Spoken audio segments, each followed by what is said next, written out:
आणि शिवसेनेतल्या आमदार अपात्रता प्रकरणात विधानसभा अध्यक्ष राहुल नार्वेकरांनी दिलेल्या निर्णयाविरोधात ठाकरे गटाच्या वतीनं आज जनता न्यायालयाचं आयोजन करण्यात आलं होतं आणि त्यावेळी उपस्थित ठाकरे गटाच्या शिवसैनिकांशी संवाद साधला आमचा प्रतिनिधी वैभव परबनं।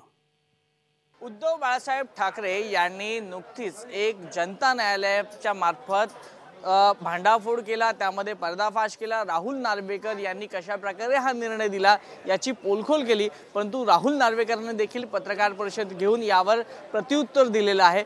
या सगळ्या घटनेंवर सामान्य शिवसैनिकांचं काय मत आहे हे जाणून घेऊया। ज्या वेळेला विधानसभा अध्यक्षांनी पुरावे असून देखील चुकीचा निर्णय दिला, अशा वेळेला पक्षाला जनतेच्या न्यायालयात जाण्यापासून पर्याय नव्हता। आज खऱ्या अर्थानं जनतेच्या न्यायालयात गेली 2.5 तास संपूर्ण पुरावे मांडले गेले आणि पुरावे मांडल्यानंतर खरी वस्तुस्थिती आज आम्हाला तर माहिती होती, परंतु पूर्ण महाराष्ट्राला नव्हे तर देशाला आज कळलेली आहे। राहुल नार्वेकर त्यांनी जो निर्णय दिलेला आहे तो त्यांनी चुकीचा दिलेला आहे। उद्धव ठाकरेंनी एक चॅलेंज दिलं की राहुल नार्वेकर आणि एकनाथ शिंदेंनी त्यांची सिक्युरिटी सोडून जनतेत यावं, तर हे कसं बघता?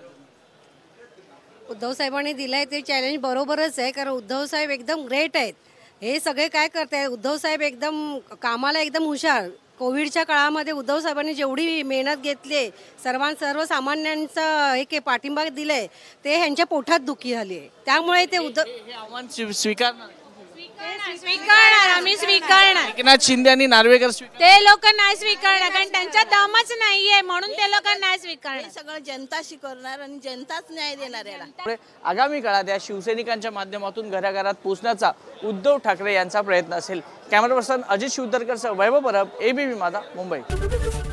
एबीपी माझा, उघडा डोळे बघा नीट।